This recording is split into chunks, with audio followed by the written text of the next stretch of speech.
जैसे फूल खरू से बेल का प्रचुर मंत्र चाहिए कि हमें एक रानी कुछ बुद्धि ली गया।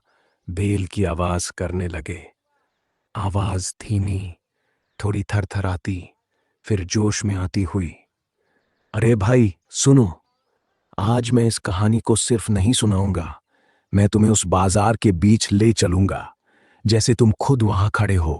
हवा में मसाले की खुशबू, ठेले की घंटी और भीड़ की गर्मी महसूस कर रहे हो। शहर का वो पुराना बाजार, नाम था चौक बाजार। 100 साल पुराना, लाल ईंटों की दीवारें जिन पर अब भी पुराने होर्डिंग्स टंगे हुए थे। श्री राम चाय वाले, बाबा की मिठाई। सुबह 7 बजे से ही शोर शुरू हो जाता था। एक तरफ लौंग इलायची की महक, दूसरी तरफ तेल में तलते पकौड़ों की धुना, और बीच बीच में रीना की छोटी सी दुकान। बस 2 लकड़ी के तख्ते, एक तौलिया और ढेर सारी सब्जियां। रीना, उम्र 22 साल, बालों में लाल रिबन, साड़ी का पल्लू कंधे पर लटका, और चेहरा ऐसा कि देखने वाला सोचे ये लड़की मुश्किल में भी हंसती क्यों है।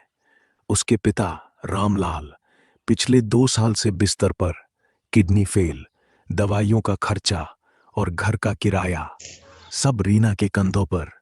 फिर भी वो रोज सुबह 6 बजे उठती, दुकान सजाती और शाम तक खड़ी रहती। आलू ले लो भाई, टमाटर ताजे हैं, बैंगन देखो चमक रहे हैं। उसकी आवाज थकान से भारी थी, लेकिन हर बार कोई नया ग्राहक आता वो मुस्कुराती, जैसे कह रही हो चलो आज थोड़ा और जी लो। उस दिन भी वही था। सूरज ढल रहा था, हवा में ठंडक आई थी। रीना थक कर बैठी थी जब एक युवक धीरे धीरे आया। कपड़े सादे, सफेद कुर्ता, धोती, चप्पलें फटी हुई, चेहरा शांत, आंखें गहरी, जैसे कोई शहर का नहीं बल्कि किसी गांव का लड़का हो। बहन, आलू कितने के? रीना ने ऊपर देखा। 20 किलो, पर तुम्हारे लिए 18। वो हल्का मुस्कुराया। क्यों, मैं तो कोई अमीर नहीं लगता। रीना ने आंखें झुकाई, फिर बोली, कपड़े से नहीं, चेहरे से पता चलता है। तुम्हारी आंखों में शर्म है, घमंड नहीं। ऐसे लोग कम आते हैं। युवक ने कुछ पल उसे देखा, जैसे उसके शब्दों को दिल में उतार रहा हो। आजकल भरोसा मिलना मुश्किल है, और ईमानदारी उससे भी ज्यादा। रीना ने जवाब दिया। दोनों की बातें चलती रहीं, छोटी छोटी। आलू लेने के बहाने वो रुक गया। रीना ने एक आलू काटकर दिखाया। देखो कितना साफ है। वो हंसा, लेकिन बाजार में आंखें थीं। एक चाय वाले ने फुसफुसाया, अरे यही लड़का, कल न्यूज में देखा, नकली आईएएस घूम रहा है। दूसरा बोला, देखो कितना सीधा बन रहा है, रीना को भी बेवकूफ बना रहा है। धीरे धीरे शक फैला, जैसे आग में हवा लग गई हो। तभी दूर से सायरन, पुलिस जीप बाजार में दहाड़ती हुई आई। लोग रास्ता खोलने लगे। दरोगा सिंह उतरा, चेहरा लाल, मूछें तनी हुई, बेल्ट पर बंदूक चमक रही थी।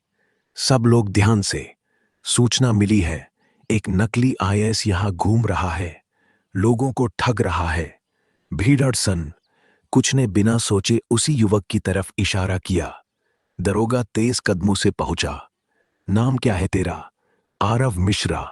आवाज शांत, जैसे हवा में गुल रही हो। बहुत सीधा बन रहा है, नकली आईएएस बनकर लोगों को बेवकूफ बना रहा है। आरव कुछ बोलता, उससे पहले धड़ाम थप्पड़ पड़ा। आवाज पूरे बाजार में गूंजी। रीना चौंक गई, दुकान से दौड़ी। सर, ये क्या कर रहे हो? तू चुप रहे, वरना तुझे भी अंदर। दरोगा गर्जा। आरव ने खुद को संभाला। आप कानून के खिलाफ जा रहे हैं। दरोगा हंसा, अरे सुनो, ये हमें कानून सिखाएगा।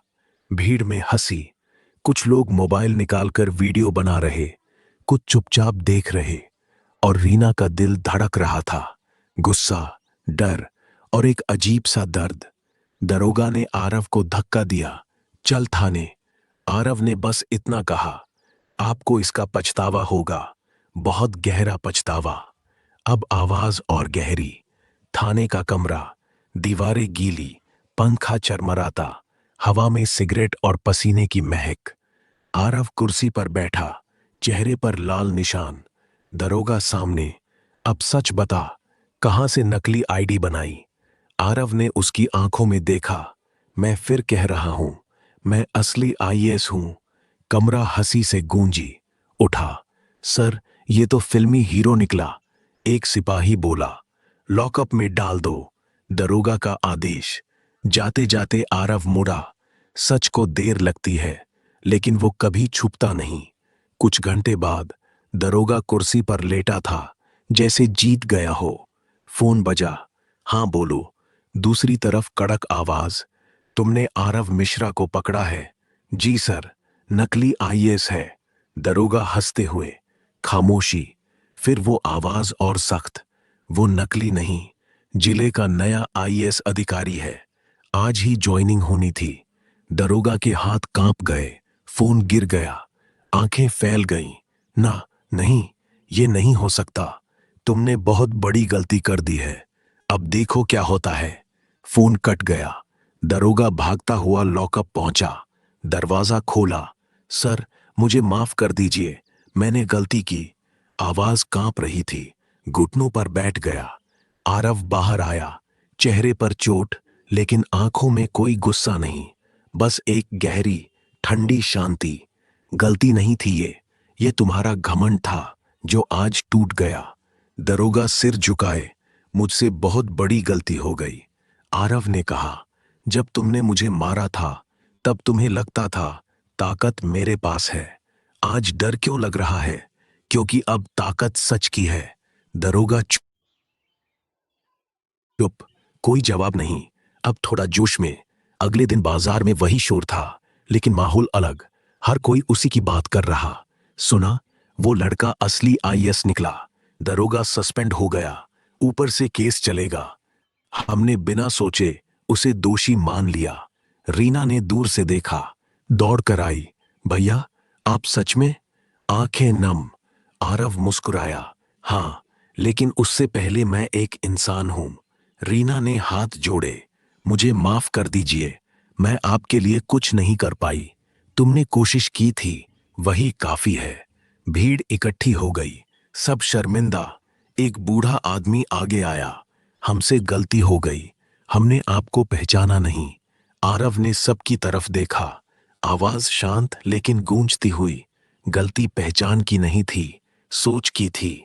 हम अक्सर कपड़ों से, हालात से, चेहरे से फैसला कर लेते हैं, पर सच उससे कहीं अलग होता है। कभी कभी वो एक फटी चप्पल में छुपा होता है, कभी एक मुस्कान में, कभी एक थकी हुई आवाज में। पूरा बाजार सन्नाटे में। फिर बोले, अगर इंसानियत जिंदा है तो समाज जिंदा है, और अगर इंसानियत खत्म हो गई तो कोई पद, कोई बंदूक, कोई सायरन हमें बचा नहीं सकता। आज से याद रखना, पहचान दिल से करो, क्योंकि दिल झूठ नहीं बोलता। उस दिन लोग सिर्फ एक आईएएस नहीं देखे, एक ऐसा इंसान देखा जिसने बिना गुस्से के, बिना चीखे, सबको आईना दिखा दिया। और उसी शाम से बाजार में एक नई बात शुरू हुई। अब जब कोई ग्राहक आता, रीना पहले उसकी आंखों में देखती और मुस्कुराती, जैसे कह रही हो, आपको पहचान लिया, दिल से। और बाजार धीरे धीरे सच का बाजार बन गया। लंबी सांस, फिर हल्का सा हंसकर, बस